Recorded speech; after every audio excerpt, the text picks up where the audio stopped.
Pakistan cricket at its best. 1 minute down, next minute up.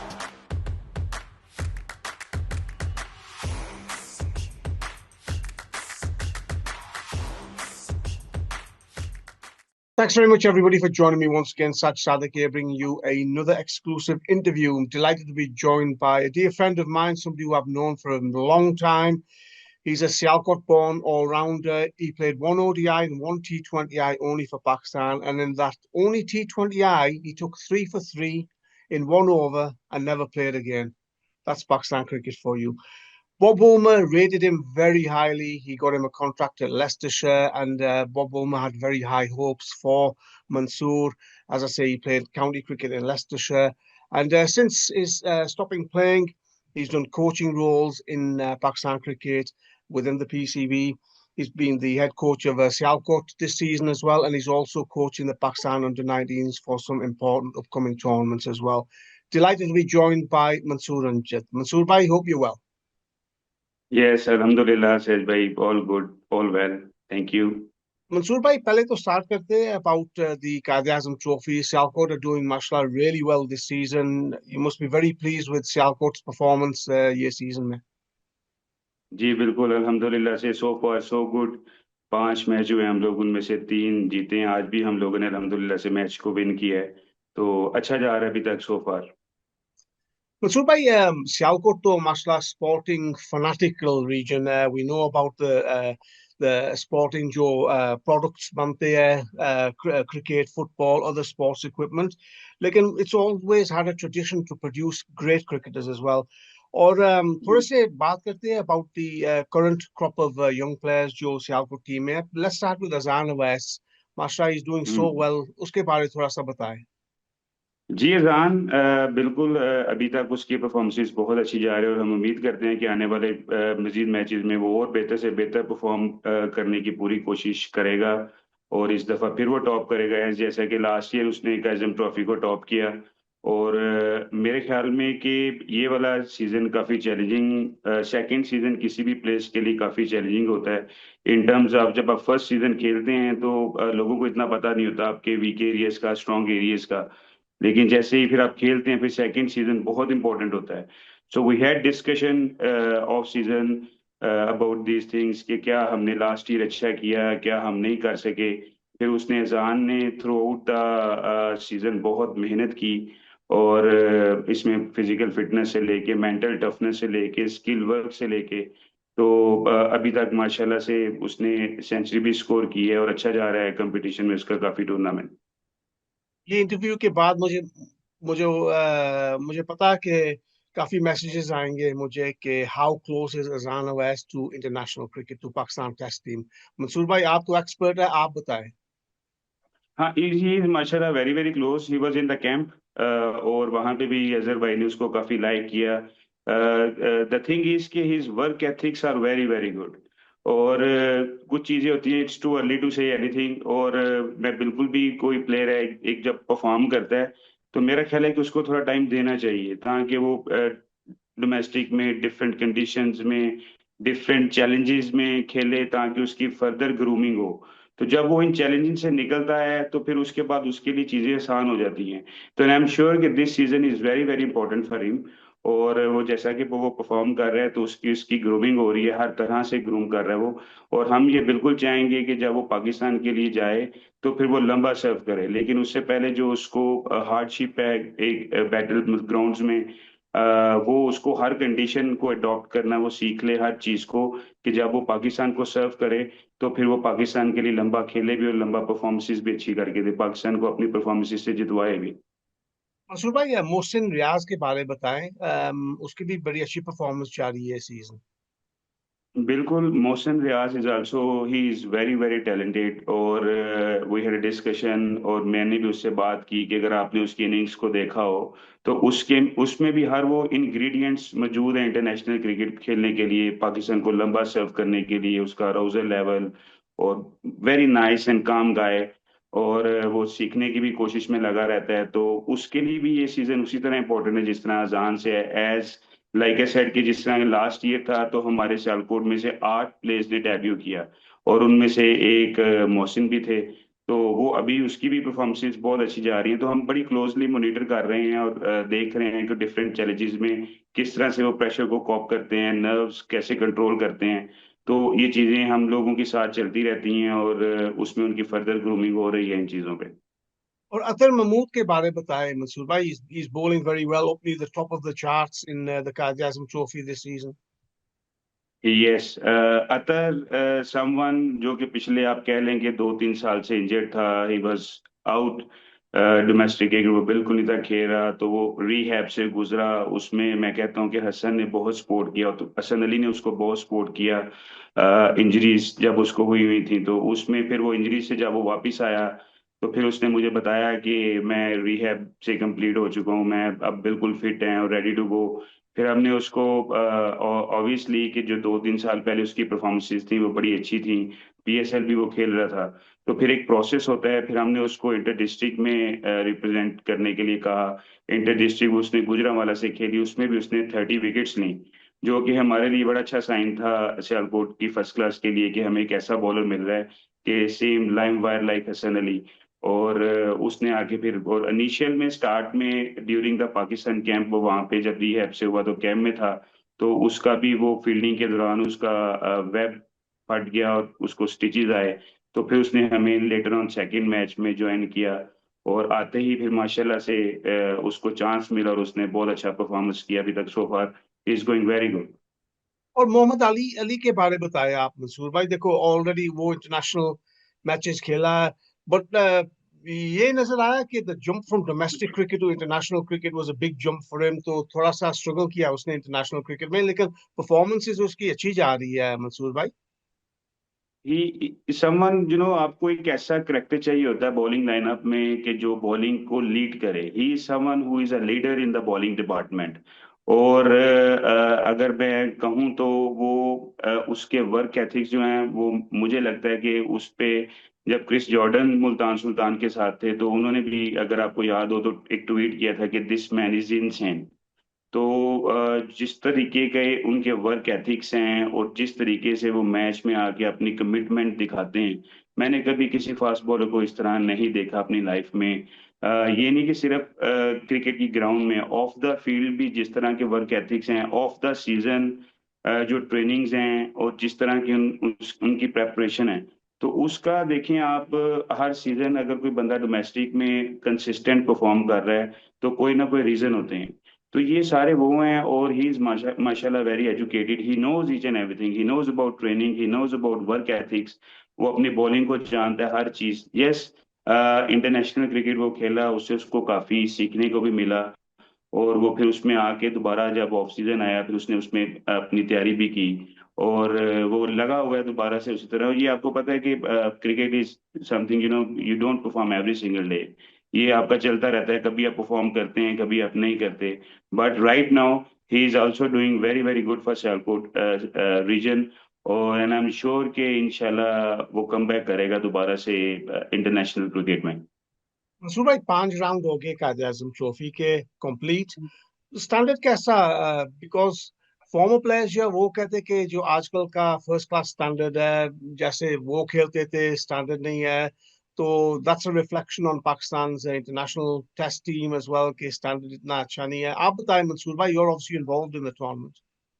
Yes yes, मैं इसमें ये कहूंगा कि देखिए जब हम लोगों का क्रिकेट का स्टार्ट हुआ तो उस वक्त जो काइजन ट्रॉफी थी that was the mega tournament. और उसके अलावा कोई सच एस कोई इस तरह की T20 क्रिकेट नहीं थी। ठीक है, एक वनडे कंपटीशन होता था साथ, तो उसमें कंपटीशन बहुत आया था, हर बंदा अपना काइजन ट्रॉफी में अपना बेस्ट से बेस्ट करने की कोशिश करता था। उस वक्त जो प्लेयर्स का कंपेटिटिवनेस थी वो थोड़ी डिफरेंट थी। आजकल जो सबसे ज्यादा चैलेंजेस फेस करने पड़ते हैं क्योंकि T20 क्रिकेट है बहुत ज्यादा हो चुकी है, तो उसकी वजह से, उसके खेलने की वजह से जो प्लेयर्स है वो अपने आप को समटाइम्स वो बैलेंस मेंटेन नहीं कर पाते। तो इसलिए फिर इस तरह से फील आता है। लेकिन अभी जिस प्रोसेस के थ्रू हम लोग चल रहे हैं, अगर आप प्रोसेस को देखें तो 4 डे क्रिकेट को जो प्रायोरिटाइज कर रहे हैं अब हम, अगर उसमें आप देखें तो एक प्लेयर को हम डिस्ट्रिक्ट से जब वो खिलाना शुरू करते हैं रेड बॉल क्रिकेट, तो वो सबसे पहले चैलेंज कप अपना डिस्ट्रिक्ट से खेलता है, रेड बॉल क्रिकेट खेलता है। वो रेड बॉल क्रिकेट वहां से 3 डे स्टार्ट होती है। देन वो चैलेंज कप में परफॉर्मेंस के बाद रेड बॉल क्रिकेट से वो फिर डिस्ट्रिक्ट की टीम में जो परफॉर्मर्स होते हैं थ्रू क्राइटेरिया, वो डिस्ट्रिक्ट की टीम में जाते हैं। फिर डिस्ट्रिक्ट के आगे रेड बॉल के मैचेस होते हैं, 3 डे क्रिकेट अगेन होता है। वहाँ पे जो बेस्ट परफॉर्मर्स होते हैं चैलेंज कप के, वो डिस्ट्रिक्ट की टीम में जाते हैं। फिर वहां से जो उसके टॉप परफॉर्मर्स हैं वो फिर कैजन ट्रॉफी में आ रहे हैं। तो अब प्लेयर्स ने काफी रेड बॉल क्रिकेट खेली है।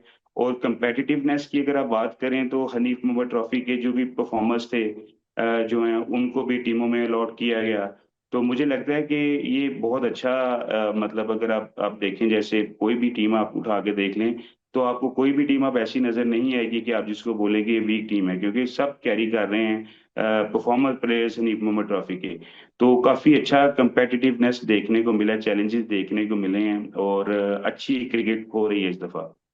मंसूर भाई, पाकिस्तान एक ऐसी टीम थी जब ऑब्वियसली इन द पास्ट जो स्पिन को they were masters of playing spin bowling, लेकिन आजकल देखो Pakistan struggled against spinners of West Indies and other teams also. क्या हमारे डोमेस्टिक क्रिकेट में क्या बैटिंग स्टैंडर्ड इतने गिर गए कि दे कांट प्ले स्पिन? क्या क्या मसला है? इसमें मैं थोड़ा सा बोलूंगा कि इसमें हमारी जो प्रेपरेशंस हैं वो शायद अकॉर्डिंग टू उस जो हमें रिक्वायर्ड है टू टू प्ले स्पिनर्स, वो इतनी नहीं है। उसमें मैं अगर आप देखें तो आजकल बहुत सारी ऐसी प्रैक्टिसेस आ गई हैं, जैसे लाइक अगर आप स्टिक रोबो आर्म यूज करते हैं बहुत ज्यादा। ठीक है, पहले दौर में ये रोबो आर्म्स नहीं थे। अब रोबो आर्म क्या करता है आपको कि रोबो आर्म जो आपने कोई 2 घंटे की प्रैक्टिस करनी होती है, 3 घंटे की प्रैक्टिस करनी होती है, रोबो आर्म आप उसमें आधे घंटे में प्रैक्टिस करके आप अपने सेशंस को खत्म कर लेते हैं। तो मुझे ऐसे फील आता है कि हमारे प्लेयर्स अब स्पिनर्स को कम खेलते हैं नेट्स में, बहुत ज्यादा। तो स्पिनर्स पहले तो जैसे होता था कि आपको स्पिनर्स आपको खेलने ही खेलने हैं, चाहे आप कभी घास पे खेल रहे हैं, चाहे आप कभी नेट्स में खेल रहे हैं। तो आप जितना स्पिनर्स को खेलते हैं आपको उतना ज्यादा उसका हाथ रीड होता है कि वो क्या कर रहा है, क्या है क्या नहीं, फिर आपके फुटवर्क यूज होते हैं।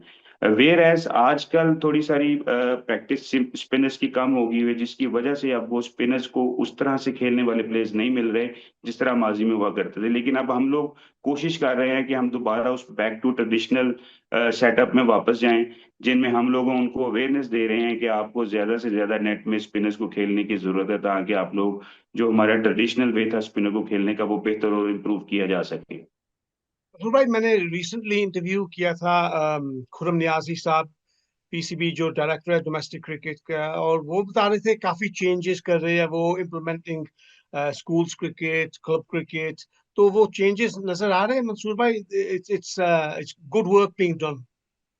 बिल्कुल बिल्कुल एग्जैक्टली अगर मैं बोलूं तो उनका जो विजन था थ्रू आउट द सीजन, अगर आप बोलें तो we were very very busy all the way through from, जैसे ऑफ सीजन में भी हम लोग बहुत बिजी रहे हैं। अब उसमें जो नया आया इस साल, मतलब स्कूल क्रिकेट को पीसीबी ने इंट्रोड्यूस करवाया है। और मैं कहता हूं कि वो एक बहुत जबरदस्त रीवैम्प क्रिकेट के लिए बड़ा जरूरी था स्कूल क्रिकेट को इन्वॉल्व करना। और जिस तरीके से पीसीबी ने स्कूल क्रिकेट को करवाया है, एक एक प्लेयर की प्रोफाइलिंग हुई है, एक एक प्लेयर की रजिस्ट्रेशन हुई है, और हर चीज का डेटा मौजूद हुआ है। फिर उसके बाद स्कूल क्रिकेट का टूर्नामेंट हुआ है, तो वो जो एक क्रेज था बच्चों में वो अब दोबारा से आया है थ्रू स्कूल क्रिकेट।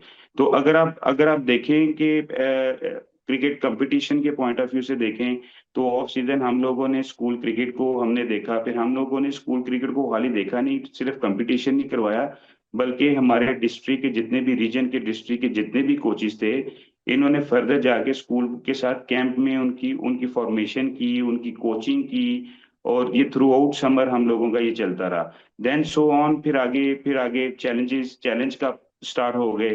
ठीक है, अभी अभी अभी अंडर 15 का, अंडर 17 का और अंडर 19 के भी ट्रायल्स चल रहे हैं। ठीक है, अब उसमें स्कूल क्रिकेट के जो परफॉर्मर्स थे उनको ऑटो सिलेक्शन में करके अंडर 15 में, अंडर 17 में उनको जगह मिली। ठीक है, और उसके बाद क्या कहते हैं, अब आगे काफी उनकी भी क्रिकेट है, उनके भी चैलेंज कप होने जा रहे हैं।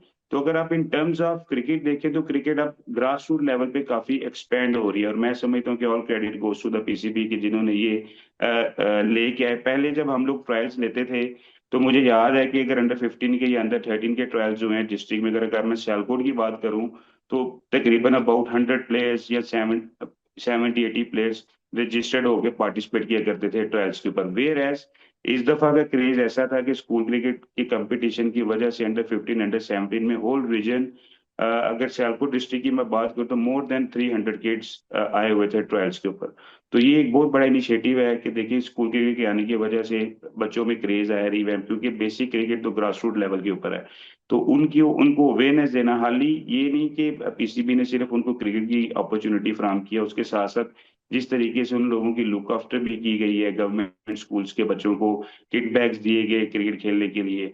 और जो मैं समझता हूँ कि एक डिस्ट्रिक्ट लेवल के ऊपर या अंडर 19 लेवल के ऊपर जिस तरह से मतलब उनको इवन लंच तक प्रोवाइड किया गया और बॉल्स प्रोवाइड किए गए, एम्पायर्स, एक बहुत अच्छी और बड़ी अच्छी आप समझ लीजिए ग्राउंड्स में एक अच्छी क्वालिटी क्रिकेट देखने को मिली। अब उसमें हम लोगों ने बहुत सारे प्लेयरों को ट्रैक किया। तो मैं समझता हूँ कि इसमें जो क्रेडिट जाता है हमारे डिस्ट्रिक्ट के कोचेस को भी बहुत क्रेडिट जाता है। ऑल द वे थ्रू उन लोगों ने बहुत ज्यादा मेहनत की, हम लोगों ने थ्रू आउट बहुत मेहनत की, और इस तरह ओवरनाइट तक हम लोग काम करते रहे। तो अगर आप मुझसे पूछे मेरे रीजन का, तो मुझे स्कूल क्रिकेट से लेके डिस्ट्रिक्ट क्रिकेट से लेके अपने साथ के साथ शहरों में से एक एक बच्चे का पता है, और हमने उसका पोर्टफोलियो बनाया। उसकी मैं एग्जांपल आपको ऐसे दूंगा कि जब पोर्टफोलियो हमने किया तो हमें ये था कि जब भी कोई बच्चा हम लोगों के पास हो तो हमें पता होगा ये बच्चा हमारे पास आ रहा है, ये कैसा प्लेयर है, इसकी इसकी अप्रोच कैसी है towards the game, is he impactful player. अगर वो फील्डिंग के पॉइंट ऑफ व्यू से देखें तो अगर ये आ रहा है हम लोगों के पास तो ये कैसा फील्डर है, अगर ये फील्डर अच्छा है तो ये कौन सी पोजीशंस पे फील्डिंग करने वाला प्लेयर है। ताकि हम लोगों ने पूरी प्रोफाइलिंग एक बनाई, इस पे हमें बहुत ज्यादा मेहनत करनी पड़ी। उसकी वजह से अब सियालकोट रीजन के पिछले 2 साल से आप रिजल्ट देख लें, जो कि टोटली बेस्ड ऑन मेरिट और क्राइटेरिया, जो पीसीबी ने क्राइटेरिया बनाया उस क्राइटेरिया को सामने रखते हुए हमने एक एक प्लेयर को ट्रैक किया। और अल्हम्दुलिल्लाह से कि आप देखें रीजन की इस वक्त भी, लास्ट ईयर की भी परफॉर्मेंस आप चेक करें, इस सीजन की परफॉर्मेंस चेक करें, प्रीवियस 2-3 साल पीछे, 2 साल पीछे चले जाएं, so we were not there, we were in grade 2 cricket. तो मैं समझता हूँ कि इसका क्रेडिट जाता है पीसीबी को, जिन्होंने मेरिट के सिस्टम को प्रमोट किया और उसमें प्लेयर्स जिन्होंने परफॉर्मेंस की उन लोगों को मौका मिला। Mansoor bhai, finally, you requested to work with Pakistan under-19s, ये जिसके like very important tournaments are in the foreseeable future. उसके बारे में बताएं, your work with the under-19s. So obviously under-19s are the future stars of international cricket. So what's the standard like of this group of under-19 players? Well ये भी जैसे बोला कि ये भी सारे बच्चे ट्रैक किए गए हुए हैं, इन लोगों को भी अभी कंपटीशन अंडर 19 का खत्म है, उससे पहले ये इन्होंने मुल्तान में 3 माह की एकेडमी की और फिर वहां से ही इनका सफर स्टार्ट हुआ। Then they played the under 19 tournament, वहां से जो परफॉर्मेंस थे, तो अभी परफॉर्मेंस हम लोगों के पास है माशाल्लाह। They are very very good players, they are very skilful players. और हम सारे कोचेस मिलके इनके साथ काम कर रहे हैं, और इसमें अजहर अली जो कि यूथ के हेड हैं, तो वो खुद भी बहुत ज्यादा मेहनत कर रहे हैं साथ बच्चों के। तो इंशाल्लाह होप्स आर वेरी हाई। और अंडर 19 का एशिया कप आ रहा है, देन द वर्ल्ड कप, तो भी अभी 1 माह का कैंप है, और बड़े जबरदस्त प्लेयर्स हैं इसमें भी, बॉलिंग के डिपार्टमेंट से लेके स्पिनर्स, बैट्समैन। तो इंशाल्लाह फ्यूचर में आप इन लोगों पे कहीं ना कहीं रिप्रेजेंट करते देखेंगे, just like the last year world cup अगर आप देखें तो अजान वैस was playing that world cup, Shahzeb Khan was playing that World Cup, Shamir Hussain was playing that World Cup, Ubaid Shah was playing that World Cup, Ali Raza was playing that World Cup. So they're all performing really, really well in domestic cricket right after the under 19. Shamil is doing very good. Shahzeb just scored a century. Azhan is doing very good. So इंशाल्लाह मुझे उम्मीद है कि आने वाले time में ये player Pakistan को रिप्रेजेंट करेगी। इसी तरह ही पाकिस्तान अंडर 19 के भी ये भी जो फ्यूचर स्टार्स है, इंशाल्लाह इनको भी मौका मिलेगा, ये भी आगे पाकिस्तान का नाम रोशन करने के साथ साथ आगे ये क्रिकेट ये भी लम्बी खेलेंगे इंशाल्लाह। Mansoor bhai, एक दो नाम तो बता दो, who are the actual big stars of this under-19 group? Well मुझे तो लगता है कि ये सारे स्टार्स हैं, it's too early to say anything. तो मेरे लिए ये सारे बहुत इंपॉर्टेंट है, can I name single person और anything, there all very very good. So let's hope for the best, और हमारी विश है कि इस ये पूरी की पूरी लॉट पाकिस्तान को रिप्रेजेंट करे। Mansoor bhai, बहुत बहुत शुक्रिया आपके टाइम का. Keep up the great work at the Sialkot and all the players you're developing there, and also with the Pakistan under-19 squad. Wish you all the best for the future, and thank you very much for your time. Thank you sir भाई, thank you.